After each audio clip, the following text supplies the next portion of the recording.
Hey guys, what's going on? It's Rex Capital and welcome back to the channel. Today we're going to be talking about the most recent monthly candle close that Bitcoin has experienced. Is it a good one?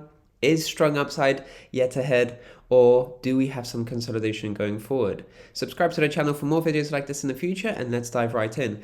So the most recent monthly candle close was a decent one. But having said that, it wasn't the very best that we could have had for Bitcoin's price action because the very best one would have been above 45,200, 300, and we got just above 43,000. And the reason I say this is because this region over here is the range high resistance, that's 47,000.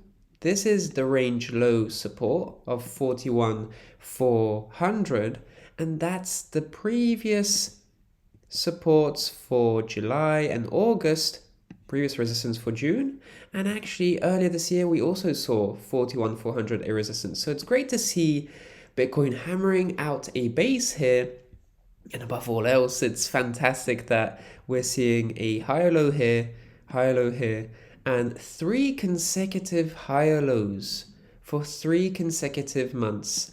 And this could be the fourth month in this series, which is really positive to see. Buy side mentality, buying the dip at higher and higher prices, not enabling Bitcoin to go to lower prices on these retraces.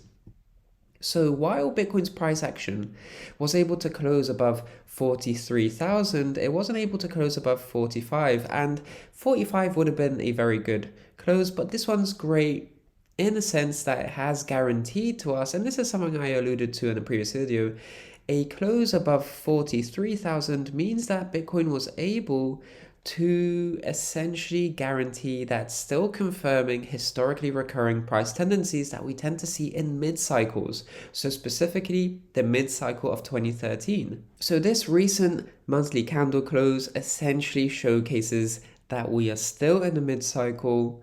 And before we dive into this segment of the video, I'd like to thank Into the Block for these on-chain analytics. They really showcase some interesting psychology about Bitcoin's price action and about hodler behavior. So this is essentially a chart of hodler behavior for the past year or so. And it showcases the amount of addresses that are still holding, as well as the volume associated with those addresses. So you can see here that for September, we're actually seeing an all-time high for that hodler behavior. The most addresses ever are holding at really high volume.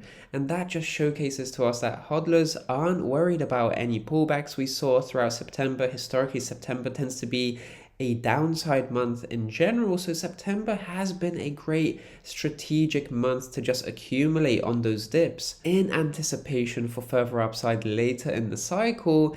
And hodler behavior right over here is showcasing that. On-chain analysis is showcasing that hodlers are actually growing in confidence, because why else would we be seeing an increase in volume and addresses that are actually holding Bitcoin? And here's another interesting chart from Into the Block where we're seeing in and out of the money around price. So essentially, these are sell-side clusters at particular price points with associated volume and the amount of addresses that are actually positioned there. So let's focus on this very first resistance area, because you can see that by size, this is a stronger resistance than this one. So this resistance area represents the price point of 42 to 43.5. This is actually a cluster of resistance that's going to be quite strong. And to breach this one, then we'd be able to relatively easily press past beyond 43 to 44, 600, and then carry on to the next clusters of resistance. So you can actually see that breaking this region would be quite positive, because the next resistances aren't as great. The next major cluster really is in the 47 to 48, 400 region, where we're actually seeing a total volume of 464,000 with 1.2 million addresses being focused, localized in this region of an average price of 47,800. So this is a major cluster of resistance that's standing in the way of a revisit of 50,000. But of course, in the short term, this is a major cluster, because in fact, this cluster right over here of sell side pressure localized by 800,000 addresses here, total volume similar 800,000 as well in Bitcoin. You can see that this is a cluster of resistance that is greater than this one on the way to 50,000. So really important to bear that in mind, that this is a region to watch out for. Of course, if we can't break this region, the next support areas are right over here. And you can see that these support areas, these clusters of addresses and associated volume at these price points, 39 to 40, for instance, 38 to 39, you can see that these clusters are approximately the same shape and size. Of course, they are going to be the same shape, but they are the same size.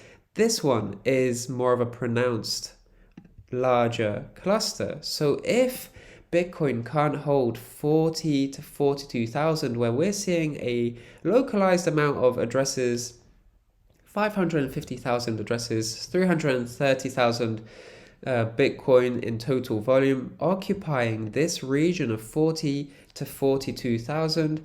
If we're not able to hold here, this is the next major support zone to look out for.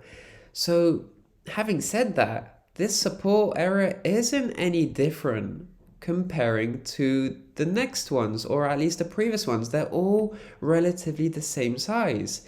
But when we juxtapose that with this sort of sell side cluster at around particular price points within the 40s, this is a major resistance. This is a major resistance, though a smaller one than this one. So the short term, we're going to see a lot of sell side pressure way down on price. But breaking this, then we're going to probably be able to accelerate beyond these resistances, seeing as they're quite similar in size, and none of them are pronounced in terms of the sell side pressure on chain at least. But just to give this on chain analysis an additional layer of perspective, we're seeing a lot of volume and addresses at around this price point of 47 to 48,400. If we just cycle back to this chart, you can see that 47 is actually the range high to this monthly channel. So you can see that this is a monthly resistance, and we're seeing a lot of confluence in terms of on-chain analysis. But that on-chain analysis is showcasing to us a higher price point than 47,000. And of course, you can see that in the past, FOMO buyers, were caught out by these wicks.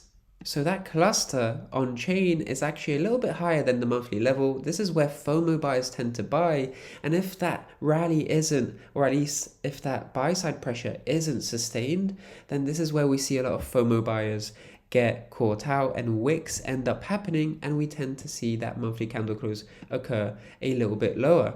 So we're seeing a lot of confluence in the TA and also on chain when it comes to that next major resistance of 48,000. But at the moment, you can see here, 44,900 is where Bitcoin is at the moment. It's been able to claim 43,000 as a support. So what's to say about this region, this major resistance region? Is this resistance region now becoming a support? Is this resistance cluster going to be able to reject price going forward? Currently, we are in this region right now, and it's important to watch out for how price is going to react at these price points at the moment, because we are currently in this cluster of resistance. And that's a lot of volume in terms of Bitcoin here at around this cluster, almost 800,000 Bitcoin, which is more than twice the amount of the next support region of 40 to 42K. Though, having said that, it's not twice the amount of addresses, 550 here and 800 over here. In any case, guys, thank you so much for watching today, and thank you to Into the Block for this analysis, this on-chain analysis. Really interesting observations and insight that we can couple with RTA as well. In any case, that's about it for today's video. Subscribe to the channel for more videos like this in the future, and of course like the content if you'd like to see more on-chain focused analysis here on the Direct Capital channel. Like the video if you enjoyed this one, and I'll speak to you in the next one. Speak to you soon.